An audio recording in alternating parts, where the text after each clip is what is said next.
those of you, this is our 4th week already on Namibia. And for those of you who've been with us for the last 3 weeks, I'll just do a very quick recap.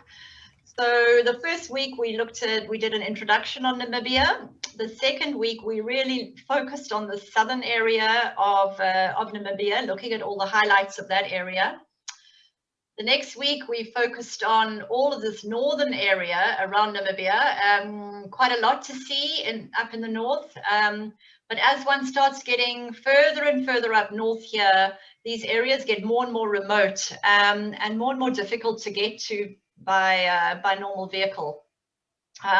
So this is our last session, and what I'm really going to focus on today is a couple of fly-in safaris.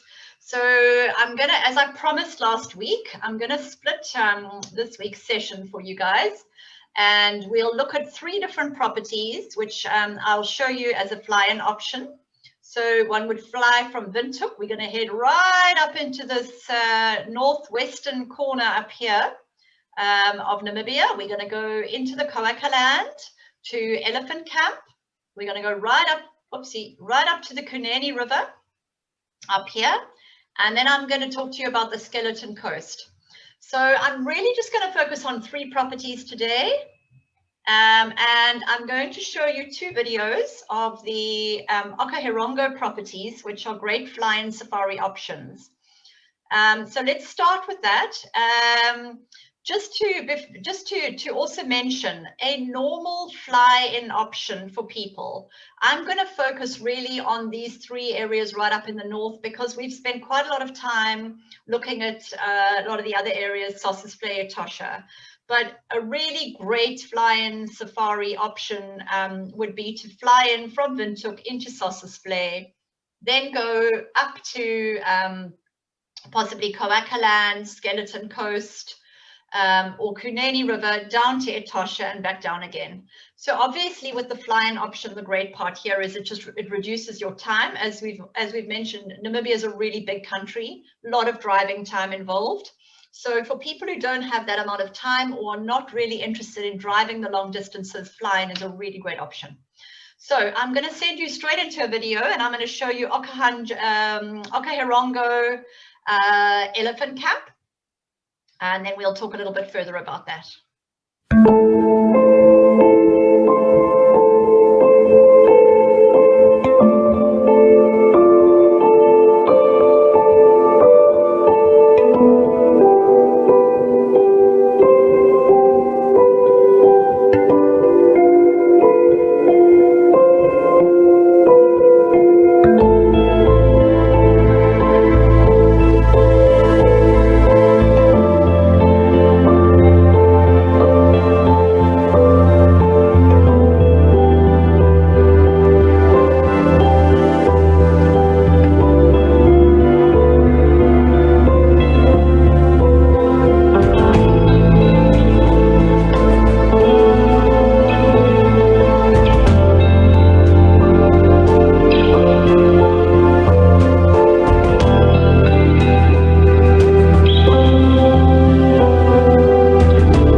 Lodge.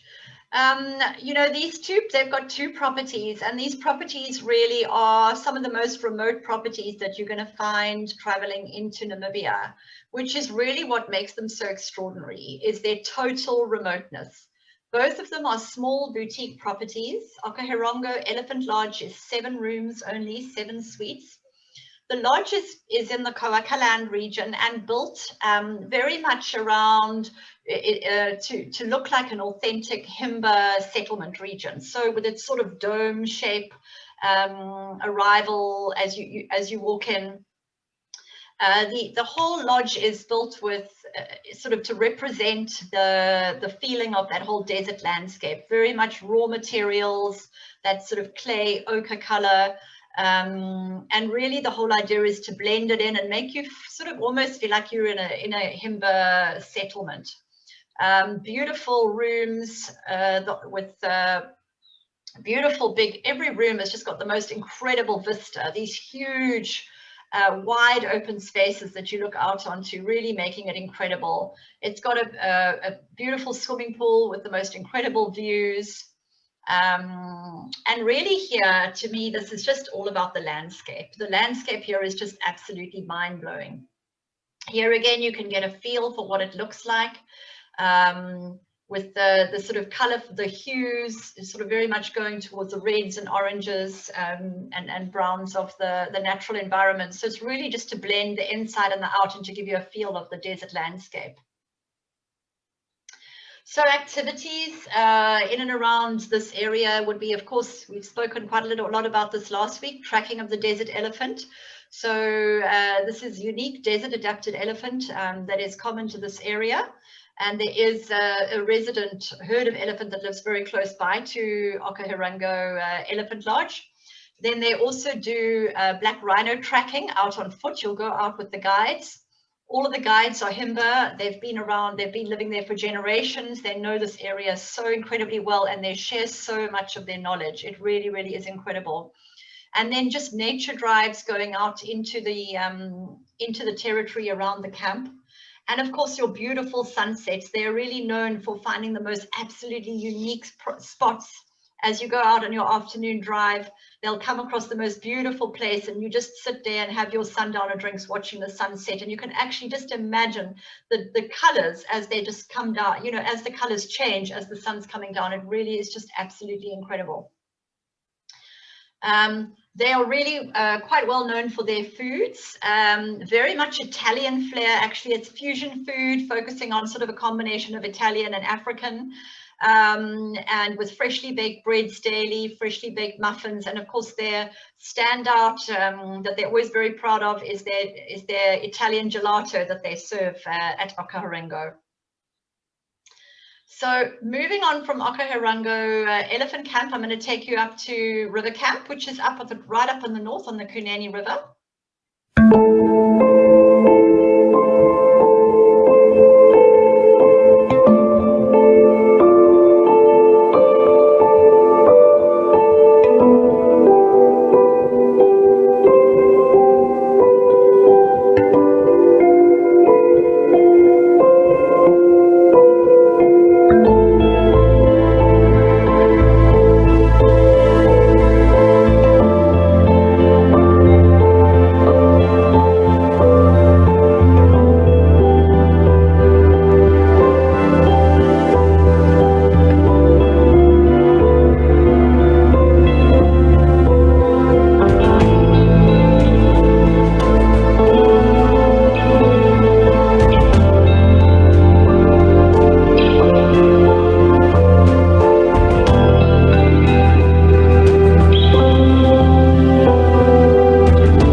Valley, which is right up on the border between Namibia and Angola, right on the Kunene River.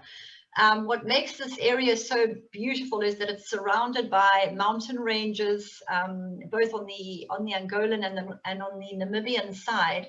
And really here, it's all about total peace and tranquility. So the rooms are built on the edge of the river, and you literally, each of them is very, very private. You literally go to sleep at night listening to the river passing by. It's totally surrounded by mountains. The colors here are absolutely extraordinary. Activities in this area would revolve around, they do a boating trip in the afternoons, just a very quiet boating trip up the river. Not much game to be seen, but lots of crocodiles in the area and incredible bird life. They do lunches, you know, on the side of the river, which is absolutely lovely. They have what they call their own little jacuzzi. This is just a little area with a couple of rapids in the river. Because of the rocks and the rapids, it keeps the crocodiles away. And there's a perfect little pool where you can just sit and sit like in a jacuzzi bath, which really is lovely. These are, you can do a trip to what they call the fairy circles, which are these sort of phenomenon that you see in the sand. And then, of course, beautiful sundowner trips again that they do up into the mountains. Incredible to go on mountain walks for those people who are a little bit more fit to go walking up the mountains. Certainly early morning, watch the sunrise. It's just absolutely magnificent. So from here, one thing I wanted to mention is from Okahirango's elephant camp, which is the previous camp that I showed you, what I would suggest is you fly from Windhoek into Okahirango elephant camp. You can then either fly from there up to river camp, or you can do a road transfer. That road transfer is basically a full day trip, but if you had to do that road transfer, you would have an opportunity to possibly look for the elusive desert lion. And also, I think 2 weeks ago, I spoke about these incredible, this rock art. There are 40 of these formations that have been found scattered all around this Coacaland region. One can certainly go and look for some of these on that route up north to river camp. Otherwise, the far quicker way of doing it is to fly across from elephant camp to river camp. And this is the type of landscape that you can see. As you can see, absolutely beautiful, magnificent landscape passing over these sand dunes and mountain ranges. Up to river camp, and from there either fly down to Etosha or back to Windhoek. Then the last property that I wanted to just chat to you about, again, because of its total uniqueness and because we haven't spoken about the Skeleton Coast, is Shipwreck Lodge.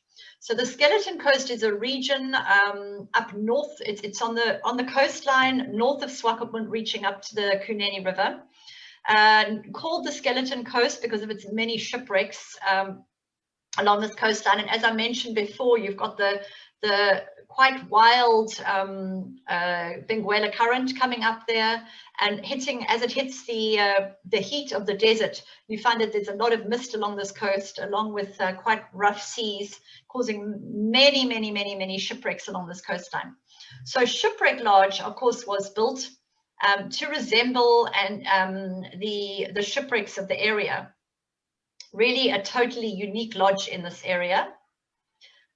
This is just to give you an idea of the feel of the inside of Shipwreck Lodge. Obviously here you're going to fly into Shipwreck and explore the Skeleton Coast region. So activities in this region. So here really it would revolve around obviously the coastline, exploring the coastline. You can go down further south to the massive seal colonies. You can get involved in some fishing. Obviously exploring the shipwrecks along the region, and whale bones that are scattered all the way along this region. And then, of course, going slightly further inland and getting the whole feel of that desert landscape. So quad biking, walking on the dunes, going inland into these incredible sort of rock valleys. Here, as I mentioned, the seal colonies, the shipwrecks along the coastline. So it's just, it's totally unique landscape again.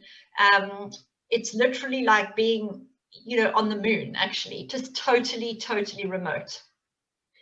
Right, so those are the three properties that I wanted to focus on today in terms of flying safaris. As I mentioned, that is not, I would honestly suggest if you were going to do a look at a fly-in trip, one would definitely include Sossusvlei, Koakaland, Kunene, possibly Skeleton Coast and Etosha. And you could do that over an 8 to 10 day flying safari with, say, 2 nights in each place. Just the flight alone, though, is just so magnificent, flying over these landscapes. It really is just totally unique and just really beautiful. So I promised you last week that I think a couple of people asked if we could just go over. I know we've covered so much in the last 3 weeks, and I think it's quite overwhelming actually to sort of suddenly think, well, how on earth do we pull that together into an itinerary that is manageable within a 2-week itinerary? Because obviously to cover all of the areas that we've covered in the last 2 weeks, you're going to need, you know, you're going to need more than 2 weeks really. So what we're going to do is we're going to focus on sort of getting this into a 12-day trip. We can look at extending that, and obviously one of the things one can do is do the 12-day trip and then do a fly-in option at the end of it, and to go up into the Caprivi Strip, for example, or go right up to the Kunene River or up to the Skeleton Coast. Lots of different options to then add on as a fly-in. But what we're going to look at today is putting this into a 12-day itinerary. So you're going to fly into Windhoek. We're going to head down to Sossusvlei region, so and spend 2 nights here. Then you're going to head up to Swakopmund, spend 2 nights there. Then we're going to do Tweefelfontein for 2 nights, up to Etosha for 3 nights, and then this is a halfway sort of mark, coming back down again and back down to Windhoek.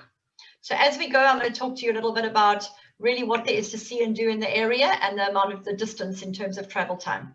Right.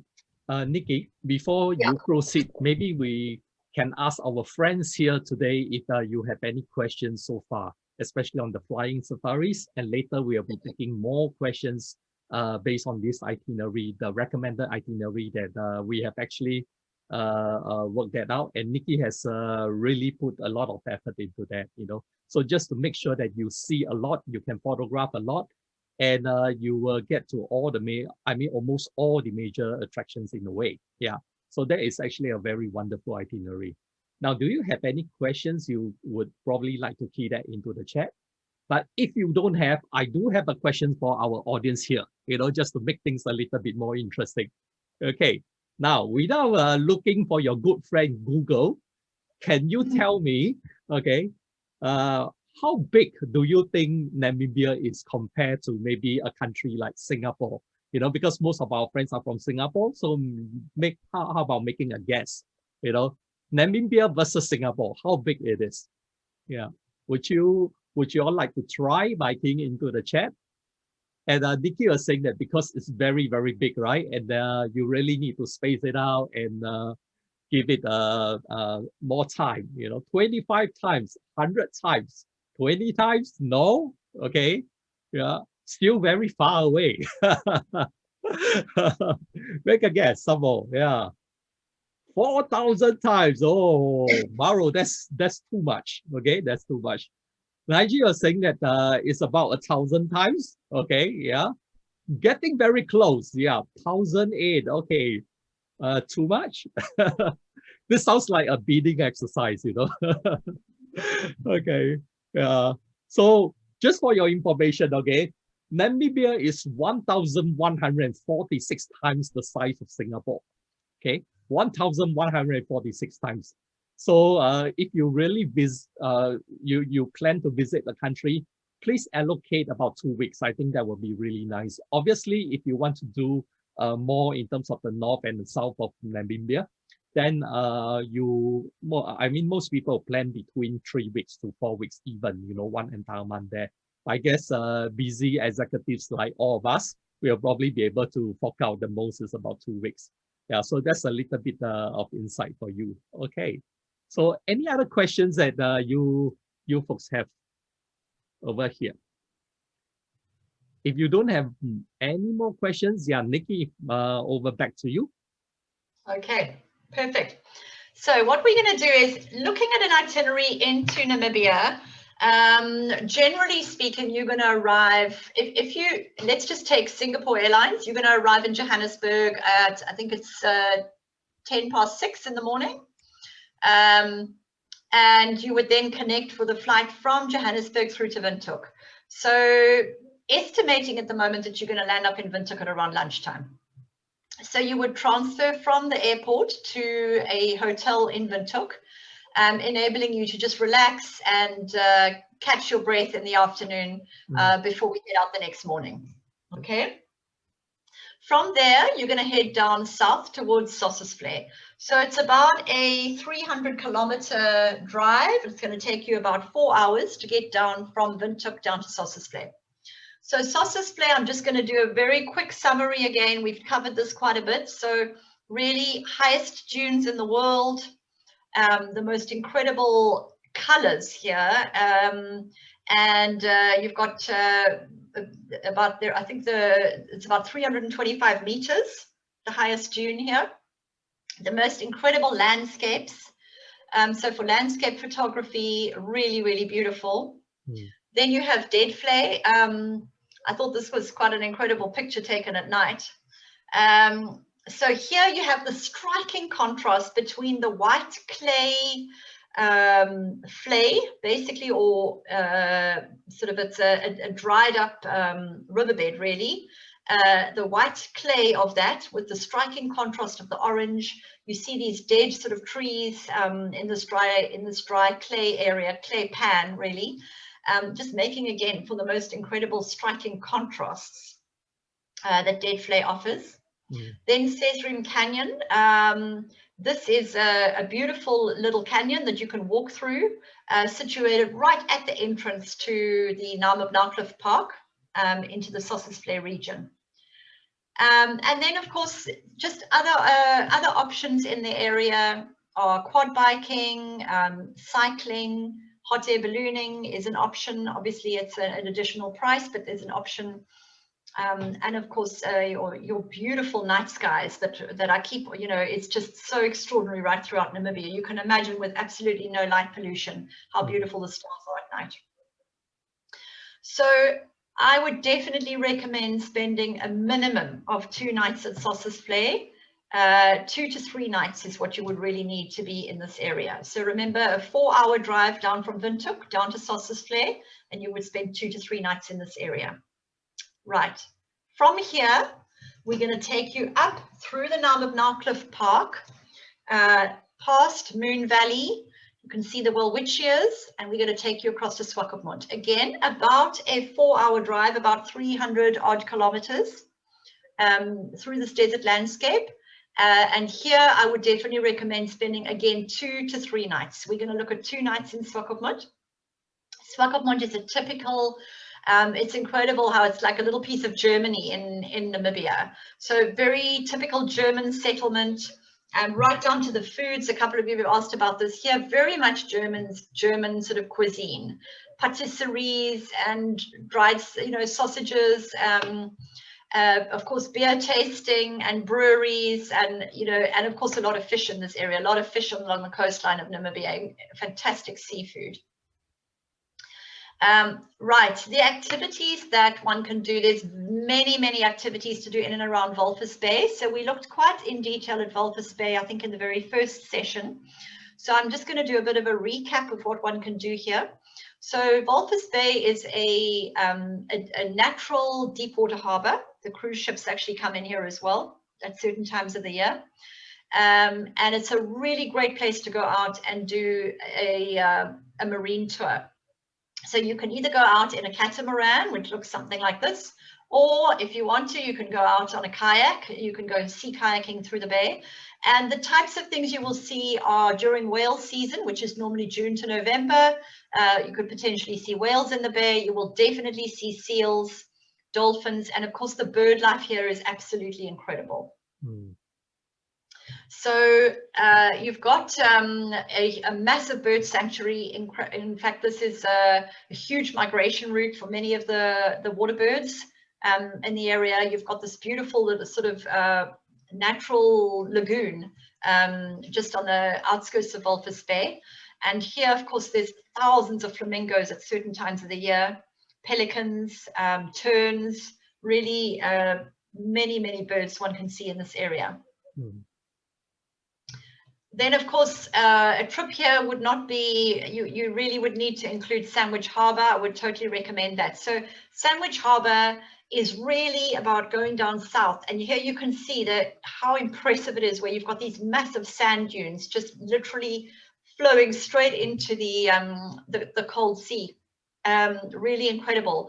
And then as you head sort of further south down here, there's a natural little lagoon area, actually, where again you've got a lot of water birds coming in. So here these pictures really all just show you, depending on the tide, you would either drive right the way along the seafront, all the way down the coast. If the tide is in, they'll take you up to to the dunes, and you would stop and take the most magnificent photographs from the top of these dunes. Normally these trips would include a lunch somewhere, a picnic lunch, and you would then just literally stop on top of the dunes, and it's incredible how they whip out the most beautiful picnic lunch for you out in the middle of nowhere. Of course, we spoke also about desert exploration tours, and here, you know, to me it's all about it's so incredible how you could, you know, you can't imagine that the wildlife actually survives in this area, both the fauna and the flora. And here, of course, it's really about the small animals. So the snakes and the little lizards and the plants in the area, very educational and really an amazing, if you know, when you've got a great guide with you, it's just really an incredible tour to do. And of course, all the adventure activities in and around Walvis Bay.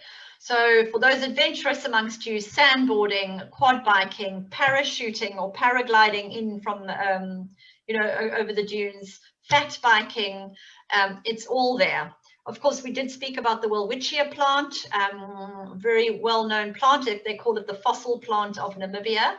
It's literally thousands of years old, and it's, you know, just incredible how it survives in this desert surrounding.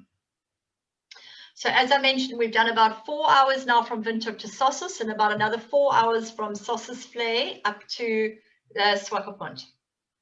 So from here, you would travel in a northerly direction up towards the Twyfelfontein area. Again, about a 4-hour drive, about 320 kilometers up to Twyfelfontein region. So here, I'm just going to recap a little bit about this region quickly. It's here, Twyfelfontein is all about the rock art. It is a World Heritage Site, thousands of different rock art drawings, the sand drawings in the area, mostly of animals, actually, not of people.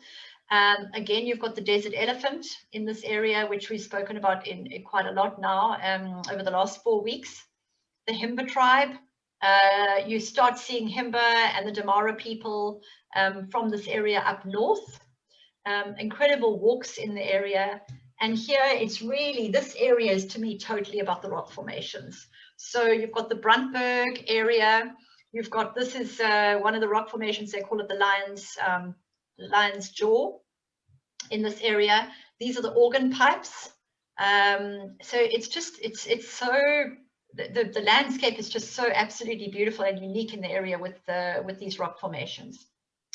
Right, from there, we're going to head in a northerly direction up to Etosha. So about 3.5 hours up to the southern area of Etosha. What I would do is you can visit a Himba settlement on the way up. From leaving Twyfelfontein, you're going to go up and visit a Himba settlement before arriving in the southern part of Etosha. So to try and get further up north, it's just going to be too long. So your first night would be right on the border of southern area of Etosha National Park. So to recap a little bit about Etosha, again, it's 4 of the big 5. So really, this is Namibia's premier national park. Incredible game viewing in this area. And as we've mentioned, I think one of the, obviously it's famous for its massive salt pan, which takes up the majority of the park. And of course, just this absolute shimmering salt pan during the day is really absolutely beautiful. For kilometers and kilometers, you just see the shimmering salt pan. Of course, because it's so dry and there's not a lot of natural water around, all the game viewing here revolves around the water holes. So there's not a lot of driving to be done in search of game. You literally can spend time sitting around the water holes and the game comes to you. And I think that's what makes Etosha such a unique game viewing destination. You know, you don't have to be spending hours and hours out there looking for the game. It has all of the big, I said 4 of the big 5, no buffalo in this region, but incredible elephant sightings, lion, cheetah, giraffe, zebra. The beautiful buck in this region are absolutely incredible. So definitely 3 nights in Etosha. We're looking at taking you up then. You're going to do a drive all the way through the Etosha National Park, through the pans, up to the eastern region, sorry, of the park, so that you can get a little bit of diversity and drive through the national park. And there we're looking at, and obviously again, beautiful water holes, and we'll make sure that there's a hide for you to sit at and watch the animals come down to drink. So that would definitely be a minimum of a 3-night stay in Etosha. From here, we're going to split the journey coming back down to Windhoek. So I would say definitely you would want to be looking at the Okahanja, or probably the Okahanja area. And here there's a couple of properties. Most of them are very involved in conservation. So Irindi Old Traders or Okonjima, very, very much conservation, specifically cat conservation projects. So they obviously realized that what was happening is this was traditionally farming area, and the leopard and the cheetah were being shot because obviously the farmers didn't like them taking out their livestock.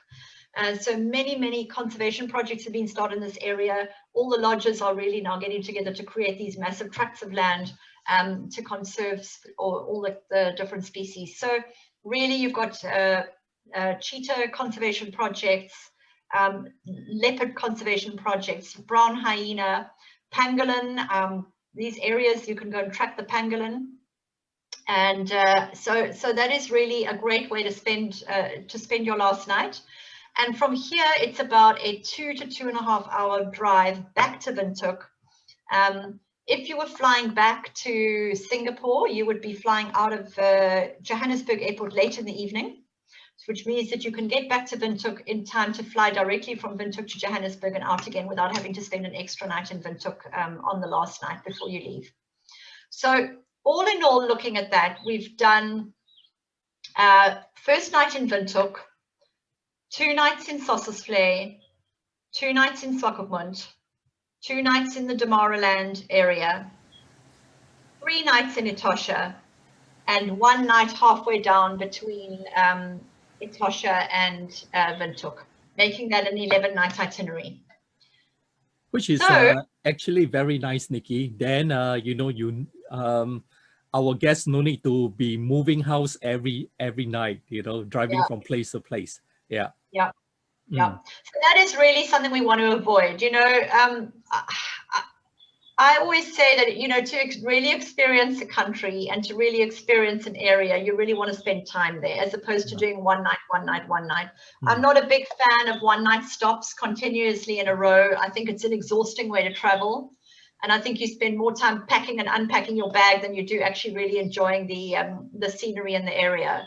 So for me, I've always said, you know, I think it's more important to just slow it down a little bit, perhaps see slightly less, but slow it down and really get to enjoy the area that you're in. So we've really, you know, besides your very first night in Windhoek, and your very last night, we've really tried to sort of do 2 nights minimum in each place. Right. Okay, so that's what I'm going to share with you guys today, and that will bring us to the end of Namibia, to our 4 weeks of beautiful landscapes, incredible colors, vast open spaces. but I'm sure there's going to be some questions now on the different areas that we've covered.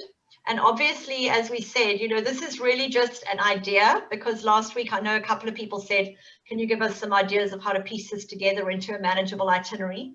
So we just wanted to give you an idea. We've been chatting this week about it and putting together an itinerary that we think will really suit you guys.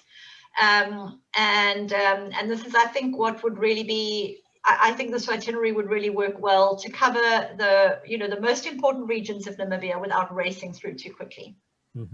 Yeah. Thank you, Nikki, for the hard work. Yeah, we have quite a number of questions that is flowing in now. Thank you very much for your questions. Please keep them coming. And then we have a question from Chris asking about the bird life. You know, are they seasonal and migrating birds, you know, especially at Walvis Bay? Yeah, so from my understanding, I think that there's about 300 species over there. In fact, about 294 recorded species. So there are obviously some resident birds, you know, that you will see them, like the pelicans are always there, you know, the terns, and I think the flamingo is also there most of the time, right, Nikki? Yeah, they are most of the time. Obviously, there are certain times of the year, normally in the summer season, actually, is the rainy season. There's not much rain in Namibia, that's for sure. But normally speaking, it's the summer season, which is sort of November to March, right throughout Southern Africa, is an incredible time for birding. Right, yes. And then Marco... That's when all the migratory birds arrive. Yeah. And Maro has this question that can one fly into Etosha National Park? Yes, you can, definitely. So quite a few people choose to fly in fact. You know, and as I said to you, it is such a vast country and it's totally dependent on your time. So a lot of people just don't like the idea of driving long distances, or they don't have the time to drive long distances. And of course, one can certainly, you can fly into most of these places. You can fly into if you wanted to. Yeah, great. Or drive, you know, or what some people do is they do a bit of a combination. Yes. And I think that some of our friends have the concern about the stay-home notice, you know, so once they come back, for example, there'll be a stay-home notice and then the travel restrictions at the moment. Yeah, which is, I think, all of us are trying to deal with at this moment. I believe that when the government start to open up, Namibia will be one of the best country to travel to because there are simply too few people around, you know, so you'll be very, very safe. Yeah, and obviously, if from Singapore, we will need to see how the Singapore government will allow us to travel.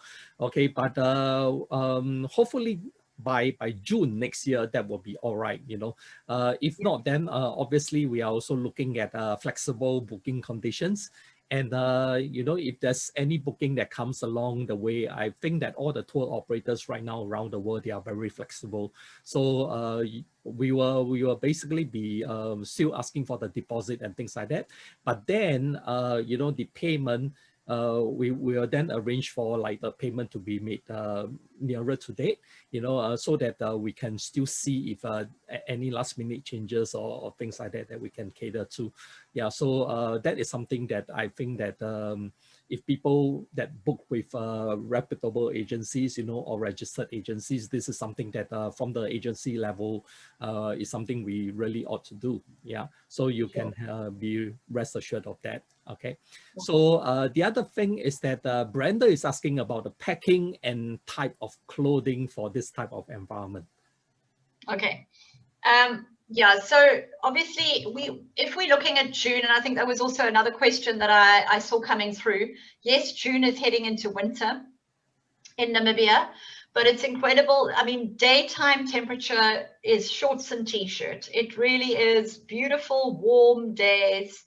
Definitely, you know, lightweight clothing for during the day.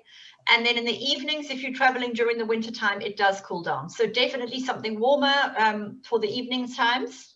Certainly if you wanted to do a bit of stargazing, etc., you're wanting to take a nice warm jacket to be sitting outside. It can get down to really, you know, pretty cold temperatures at night. But really what makes it so magnificent is the crisp, clear days that you get during this time of the day, and the fact that no matter what happens at night, you know that you're going to have the most beautiful day. Yeah.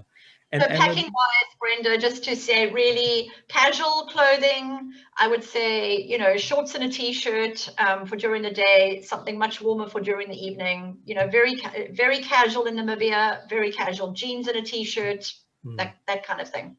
Yeah. Hope that has answered your question, Brenda.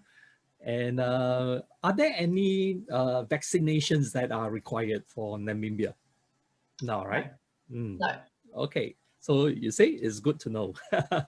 Okay. And then, so Alan is thinking that means the Namibia will be in June, and then that will be like the starting of winter, which is correct. Yeah. So it's about that time. Yep. Yeah. Yep. And that is like one of the best time. Yeah, it's a lovely time to go to Namibia. I think that's why we're sort of looking at June. You don't want to be there in the summer. It's very, very hot. So really, it is the best time to go. I like to be slightly off peak season. We try and avoid all the tourists. So you don't want to be there July, August. June is a really great time. Right. Yes. So, and I think this is like a golden question that everyone would like to find out, you know. So what's the approximate cost of the entire trip? I think that based on what we are working on because we are still working on finalizing the trip. Right now, Nikki is like looking at 11 days, but we could stretch that to maybe 12 or 13. But we'll be probably looking in the region of about 5,000 to 6,000 Sing dollars. And that is the thing that is not included will be the air tickets. Okay, the air tickets, the international flights are not inclusive, but the rest of the staff are generally there except for lunch, I think, you know, because lunch very likely will be packing them along the way, and have them. So the rest of the things are actually covered, you know, breakfast, dinner, and bed. Yeah, so DBB, dinner, So bed, and most breakfast. of the time, breakfast and dinners are definitely covered most of the time. Some of the places in Swakopmund in the bigger cities, bed and breakfast. Yep. Sossusvlei, Etosha, dinner, bed and breakfast. Some of the properties, all meals, and we'll try and include some activities as well. Yeah. So it's actually more or less like a very much inclusive trip, you know, with, in fact, I would say a lot of the costs are already covered inside that. Yeah. So Alan is asking, Julian and Ming, will both of y'all be tagging along? Very likely I'll be on the trip. Ming, we will see, you know, if we get more people, Ming can come with a third vehicle. Because what happened with the vehicle is that we are trying not to put people to sit in the center. So everyone will kind of like have a window seat. You know, so whether is it the front seat or the back seat, but everyone will have that, and no one is sitting in the center. So we are looking currently at 6 person for the trip. Okay, but we could add more people, like 9, if you know, with another vehicle and another driver guide. Okay, if we have the numbers coming in.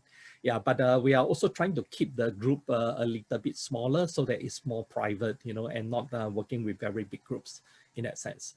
Okay, so what else? Let's see. So Alan is going to let his boss know. Okay, and you'll be happy in the boot. No, you'll be having a side window for sure. Okay, so side trips are included in the cost of trip. What side trips are you talking about, Chris? Okay, we have some activities that are inclusive. Okay, but some of it, like for example, there'll be additional cost to it. Take for example, like the hot air balloon. Okay, it's not inclusive as part of it. Yeah, and any photographic equipment on loan over there? That's a very, very good question, Chris. So what happened is that if you are getting on the trip, top liners will actually arrange for free rental for you, but depending on the brands that you use and also the availability of equipment. But a lot of the time we will be able to get the equipment. So more likely so if you are a Nikon or a Sony user, okay, the chances are extremely high. Canon got actually lesser inventory in holdings, okay, in especially in Singapore. But then if we manage to get any equipment for you, then the the rental or the loan will be absolutely free. So it's just compliments of the trip. Okay. Yeah. And Andre was saying, what's the essential items to bring along for the trip? Now, Nikki, back to you. I think, sure. Essential items, I would say, you know, I always have a list of essential items that revolves around a hat, good walking shoes, sunscreen, lip salve, definitely, it's very dry. You know, comfortable clothing, not too much. I always say to people, don't pack too much when you're traveling. And I think, you know, that's obviously your photographic equipment that you're wanting to be bringing. And I think that's sort of, that's the most important, I would say. Yes, yeah, and you need a lot of local storage. Okay, so bring along a portable hard disk or something like that. Don't expect to be able to upload to the cloud. Okay, you might run into some challenge over in Namibia, so just take note of that. And obviously, you know, like your mask and things like that are the things that you will carry. Okay, so any concern with yellow fever there? No, absolutely no, not in that area.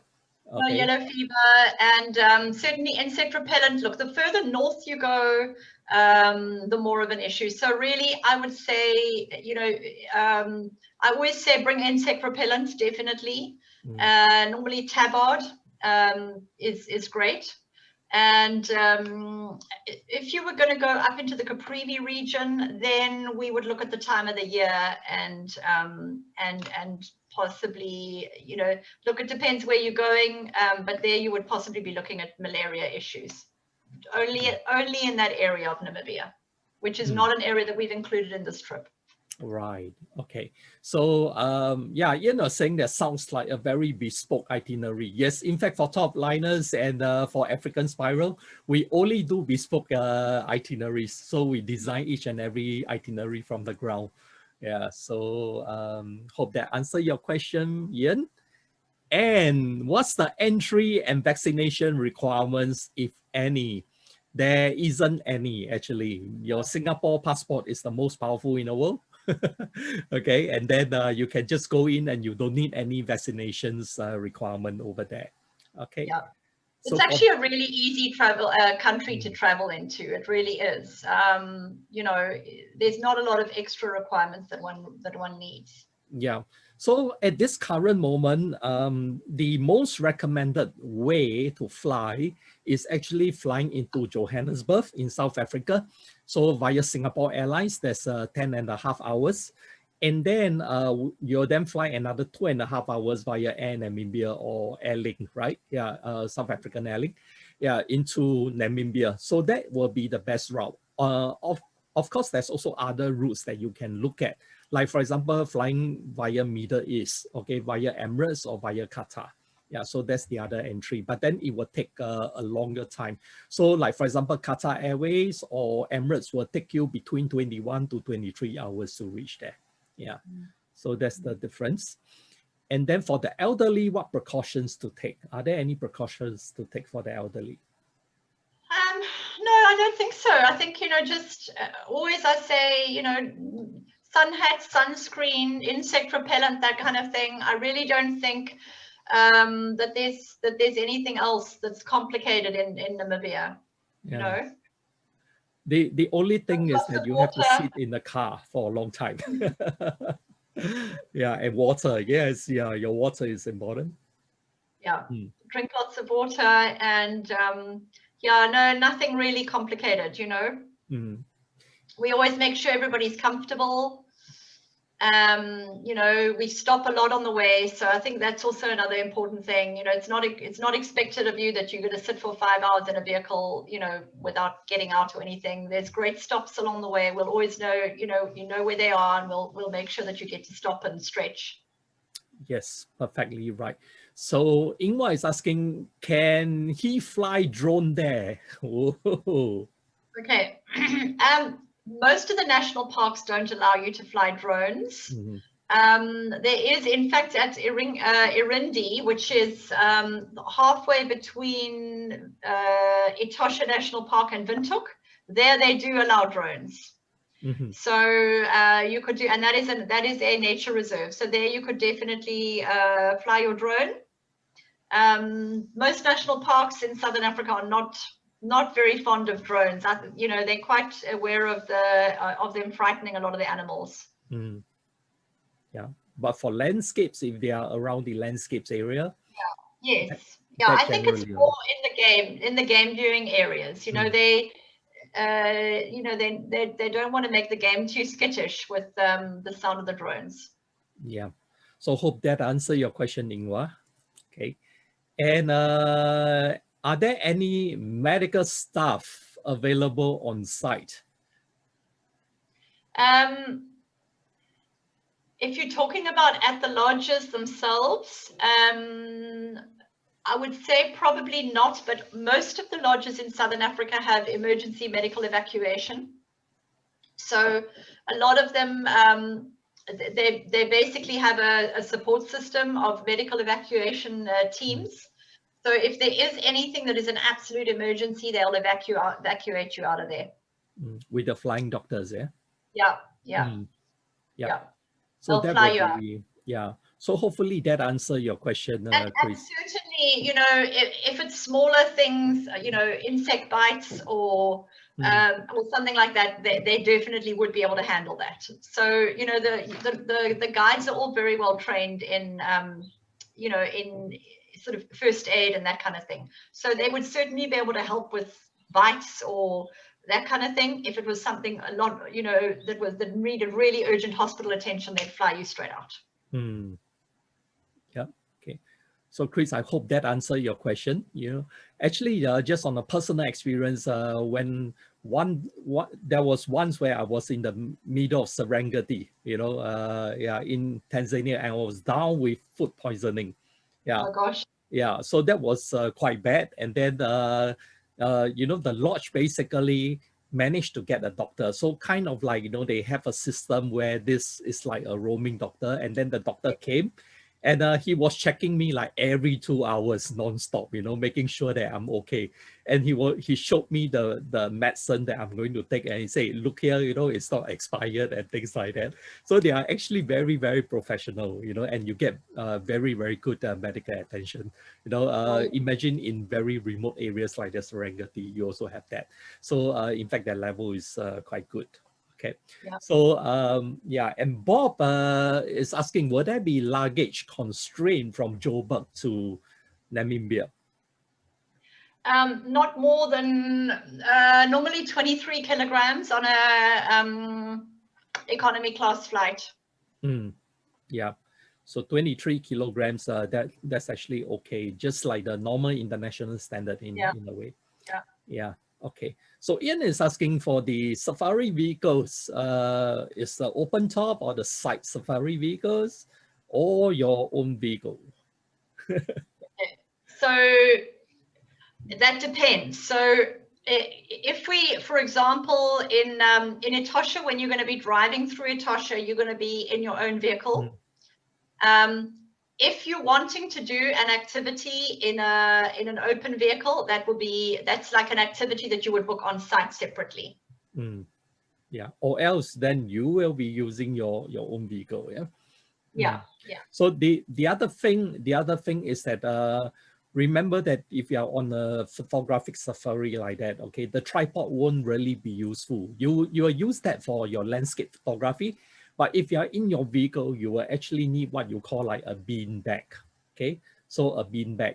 What happened with a bean bag is that you will take the bean bag empty, okay, and once you reach, for example, like Windhoek in the capital, and then we can fill it with rice or with beans, okay, and then you will have a very good.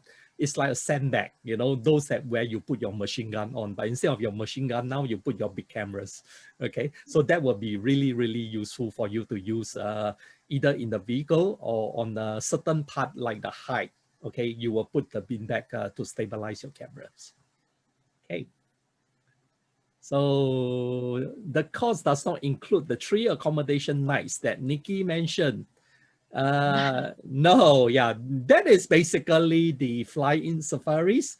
Okay, so it's just like a very nice option that you can add on top of your trip. But those are like the one where you go on the small plane, the private plane, and then you'll be able to fly there. So those places are very difficult to get to, and it's recommended that you fly in. So those are like the additional options that Nikki has put in place. Mm. Yeah, and like I said to you, you know, for those people who have the extra time, one could certainly complete the 12-day itinerary. And then for those people who wanted to, you could do an optional extra 5 or 6 nights if you wanted to, and we could include and we could do a flying option. But those options, like Julian said, it's small charter planes, and you know, it depends on how many people there are in a group, how many people are on the plane. And yeah, so we could do that definitely as an add-on. Yeah. Nikki, I was saying that you know, maybe they should also do instead of that, they can also do an extension in South Africa. Visit South Africa for a few days before you fly back, you know? Yeah. Yeah, well, in fact, I mean, Julian, you and I were chatting about it, I think, during the week as well. I mean, you know, there's so many different options one could do as an extension here. So for people who have the extra time, certainly to fly down to Cape Town, from Windhoek is very easy. To fly into Botswana or Victoria Falls is an option. You know, there's lots of different options to fly, you know, from there back to Johannesburg and then do an extension into Kruger National Park. Lots of different options for extension trips. Yes. Yeah, great. Okay. So do we have any more questions from our friends here today? Thank you for all the questions. We have answered quite a few of them. And I think that the itinerary, hopefully that is interesting for you guys. What do you think of the itinerary? Maybe you could let us know in the chat. Yeah. So do you think that this is something that you would possibly look at, you know, that will cover, like tick off your checklist of the things that you want to do in Namibia? Let's see.